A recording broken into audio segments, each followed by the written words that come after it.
Hello friends. तो ये SBI clerk के लिए एक तरह से रिवीजन डीआई टाइप में है। जो अच्छी अच्छी डीआई हैं जो मेरे को लगती है वो मैं बता देता हूँ। ठीक है, जब भी आप डीआई करोगे सोल्व तो आप हमेशा ये जो नोट लिखा हुआ है ना, यहाँ से ये एक हिंट मान के चलना आप, ये आपको डीआई सोल्व करवाएगा। ठीक है, अब इसमें दे क्या रखा है, 5 डिपार्टमेंट्स दे रखे हैं, ये रहे finance, production, marketing, HR, sales के। ठीक है, उसके बाद में इन्होंने रेशियो मतलब इसके अंदर क्या कर रखा है कि 3 कंपनी दे रखे ए बी सी, तो इन्होंने ए और बी का रेशियो दे दिया, यहाँ पे बी और सी का टोटल दे दिया एम्प्लॉयज़, और यहाँ पे सी का टोटल दे दिया। ठीक है, अब जैसे देखो 10.8% of employees in company C are in marketing department. Marketing department में इन्होंने एक हिंट दे दिया कि 10.8% की वैल्यू जो है वो है 108। ठीक है, तो यहाँ 100 ये पॉइंट हटाने का मतलब 10 लग गया, तो ये आ गया 1000। ठीक है, तो सी के जो टोटल एम्प्लॉयज़ है वो 1000 है। इस तरह की डीए आती है, बस उसके अंदर एक हल्का सा हिंट दिया होता है। अब देखो टोटल एम्प्लॉयज़ में ये सारे टोटल है। ठीक है, तो अब इनको टोटल कर लेते हैं, ये 7 और ये 5 12 एन हो गया। ठीक है, ये 23 और 5 28 हो गए, सॉरी 23 में से 5 गया 18 हो गया, ये 18 में से ये गया 90 हो गया। ठीक है, 90 में नहीं एक सेकंड रुको, हाँ ये ऐड हो गया ना, 108 प्लस 23 हो गया 131। ठीक है, 131 में से 5 गया 126, 126 में से 26 गया 100, और 100 में से 12 गया 88। तो 12n प्लस 88 की वैल्यू इनके अंदर है। 12n प्लस 88 की वैल्यू दे रखी है 1000। अब यहाँ से 88 लेस कर दिया। ठीक है, 2 बच गया, 9 में से 8 गया 1 बच गया, ये 912 हो गया, 12 से 12 7 84 हो गया। ठीक है, 7 12 6 72, तो n की वैल्यू आ गई 76। ठीक है, तो ऐसे करके इसको सोल्व कर लेंगे। अब जैसे 76 आ गई इसकी वैल्यू, अब b प्लस सी, अब इन्होंने यहाँ से अपन को c की वैल्यू निकालते हैं, 2n प्लस 23, 76 इंटू 2 प्लस 23, तो ये हो गया 2 और ये हो गया 5, ये हो गया 23 ऐड कर लेंगे। ठीक है, 5 7 175 और 259 में से 175 लेस कर देंगे तो 4, 15 में 7 गया 8 84।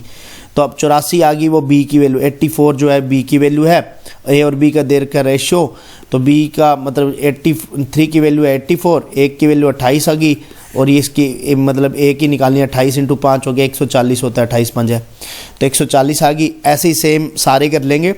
ठीक है, जिससे आपको क्या, मैं जल्दी आपको बताता जाता हूँ, आपकी डीआई सोल्व होती जाएगी। ऐसे ही कोई डीआई एडिट कर लो।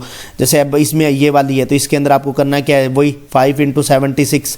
अब 5 को जब भी आप मल्टीप्लाई करते हो तो आपको पता ही है सीधा कि इसका हाफ हो जाता है और 0 लग जाता है। ठीक है, अब यहाँ आ गया 38 दूना 76 होता है, 380 हो गया, -5 कर दिया। ठीक है, 375 हो गया, 375, अब ये 650 है, 650 लेस कर दो इसके अंदर से सीधा। तो ऐसे करोगे तो फिर ये इन दोनों के रेशियो में वैल्यूज आ जाएगी, तो सारी वैल्यू आ जाएगी। ये होगी पहली डीआई अपनी। क्वेश्चन वगैरह आप सोल्व कर लेना बाद में। सो अपन नेक्स्ट डीआई करते हैं, ये वाली। इस टाइप की डीआई देखो, आपने कोई भी एग्जाम दिया होगा मेंस का, तो उसके अंदर आती है। ठीक है, जिसके अंदर आपको 3 सेक्शन दिए जाते हैं, ये 1 2 और 3, और इनको सॉल्व करना पड़ता है। एक तरह से कैशलेट डीआई होती है ये, बट आती जरूर है। कभी 2 नंबर की आती है, कभी 1 नंबर की आ जाती है। ठीक है, मतलब 1 नंबर के 5 आ जाएंगे या 2 नंबर के 3 आ जाएंगे। ठीक है, अब जैसे होता क्या है, देखो मैं आपको एक चीज़ और बताता हूँ। ठीक है, कल मैं ना ये मैंने ना जो सेल्फ गिवन दिया था उसके अंदर मैंने एक कमेंट कर दिया था पिन, बहुत पहले ही, एक जब मैंने उस दिन दिया था ये सेल्फ गिवन एनालिसिस दिया था ना पीओ का, तो उसके अंदर मैंने क्या है बहुत सारी चीज़ें बोल दी हैं। वो मैंने फ्लो के अंदर जो मैंने गलत बोला था मैंने उस दिन बता दिया था। अब पिन कमेंट नहीं देखोगे तो यार अब उसका तो कोई इलाज नहीं। जिन्होंने देखा भाइयों ने, अब जैसे देखो मैंने फ्लो में बता दिया था कि यार मेरे को याद नहीं है जीके में 37 थे या 39 थे। ठीक है, अब जैसे एक डीआई के ऊपर बोला था मैंने 3 से 4 क्वेश्चन थे, तो ठीक है, जैसे मैंने a प्लस बी बराबर 61 था, वहाँ a plus B is equal to 61 था। तो जो मैंने वहाँ पे बोलते वक्त फ्लो में, ठीक है, और एक मैंने जो भी किया था उसके बाद में मैंने लास्ट में ये चीज़ भी बताई थी कि मैंने टीएसडी का कौन सा क्वेश्चन किया था, a प्लस बी, ये तो ये सारी चीज़ें।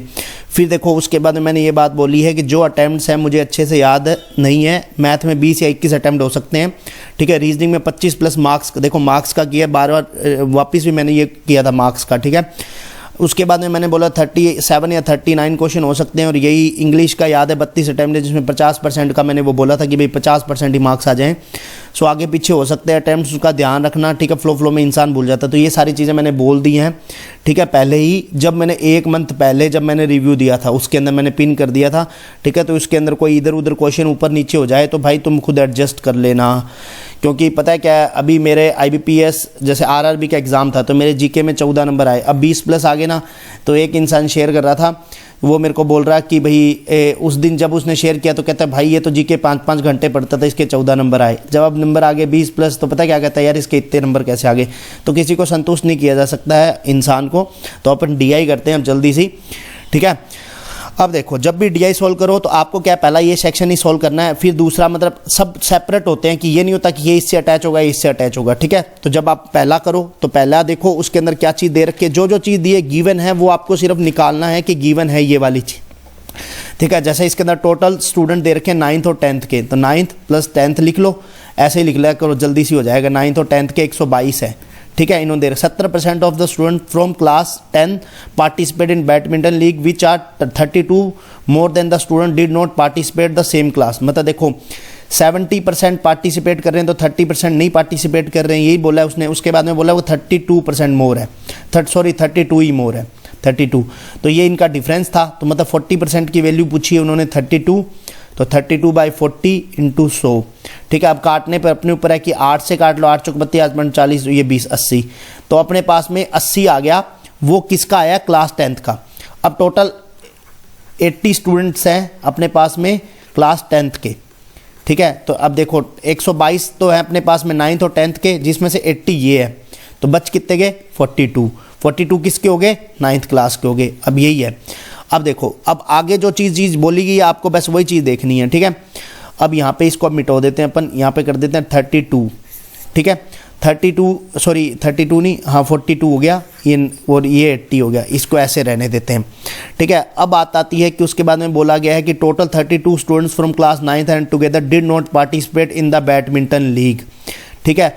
तो ये यहाँ पे 80 था, 80 किसका आया था, अपने पास में 10th का आया था, ठीक है। तो अब यहाँ पे 10th में देखो 30% निकालना था, वो तो है 24%, मतलब 24 है जो पार्टिसिपेट नहीं कर रहे हैं वो इसके अंदर है, और 70% मतलब 56 ये है। मैं आपको बता देता हूँ वापिस से, आपको थोड़ा सा ऐसे लगेगा कि यार क्या बता रहा है। 80 आ गए थे अपने पास में 10th क्लास के, जिसमें से बोल रहा था 70% पार्टिसिपेट करते हैं, मतलब 56 हो गया। 30% नहीं पार्टिसिपेट करते, मतलब 24 हो गया। और ये 42 है जो 9th क्लास का पढ़ाई है अपने पास में, ठीक है। अब बोल रहा है कि 32 students of class 9th and 10th together, मतलब 9 और 10 के जो टुगेदर में है 32 है, ठीक है। तो यहाँ पे अपने पास में 24 की वैल्यू दे रखी है, प्लस x लिख लो 32, तो x बराबर 8 आ गया। तो इसमें जो पार्टिसिपेट नहीं करते हैं वो 8 है, तो 42 में से 8 गए तो 34 ही हो गया। तो ये सारा हो गया, अब इसकी सारी वैल्यू अपने पास में निकल गई है, ठीक है। सेम ऐसे ही दूसरा निकालना है, respective ratio of student participate to the student did not participate in badminton, मतलब 9th क्लास में ये दे रखा है कि पार्टिसिपेट और did not participate, upon DP लिख देते हैं। उसका रेशियो 3:4 दे रखा है, एंड देयर डिफरेंस इज 10, मतलब एक की वैल्यू है 10, तो ये हो गया 30 और ये 40, तो इन टोटल हो गया 70। तो मतलब टोटल जो स्टूडेंट है अपने पास में 9th के अंदर वो है 70, ठीक है। ये दे रखा है यहाँ पे सीधा सीधा। अब जो लाइन नहीं दी हुई वो लाइन अपन को देखनी है। अब बोल रहा है कि यहाँ पे student in class 10th are 6 less than the student in class 9th में कितने हैं, 70 में से 6 घटा दो 64, 64 जो स्टूडेंट है वो 10th के हैं, हाँ 10th के ही ना, हाँ। तो 64 स्टूडेंट 10th के हैं। अब उसके बाद में उन्होंने क्या बोल रखा है कि total 50 student participate from class 9th and 10th together. अब 50 टुगेदर कर रहे हैं, 50 में से देखो ये 30 इधर चला गया, तो ये बच गया 20। अब ये 64 में से 20 घटा दिया तो कितने 44 बच गए। तो ये सारे डिड नॉट पार्टिसिपेट वाले हैं, और इसके अंदर सीधा सीधा यहाँ पे पार्टिसिपेट ये कर रहे हैं, और ये देखो सीधा सीधा दे रखा है कि इस चीज़ को देख लेना कि 50 student participate from class 9th। देखो x प्लस y की वैल्यू दे रखी है इन्होंने सीधा सीधा 50, जिसमें x की वैल्यू 30 है, तो y की वैल्यू 20 आ जाएगी, जो मैंने शॉर्ट में बता दिया है। तो ऐसे करके इसको कर सकते हैं। उसके बाद में जो 20 की वैल्यू है 64 में से 20 लेस कर दिया तो 44 आ गया, तो ये वैल्यूज़ आ जाएंगी, ठीक है। सेम C का निकालना है, C का भी ऐसे करके निकाल लोगे। जब भी आप वैल्यूज़ निकालो तो बस देखते जाओ क्या क्या चीज़ गिवन है और क्या क्या चीज़ गिवन नहीं है, बस जो गिवन है उसी से आंसर निकलेगा।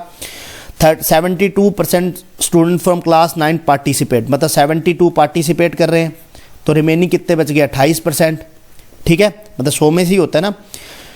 In the badminton league and remaining 14 did not participate, मतलब 28 की वैल्यू दे रखी है 14, तो 28 × 100, तो ये 14 दूनी 28, मतलब 50 आ गया। अब ये यहाँ पे आ गया 50 अपने पास में, ठीक है।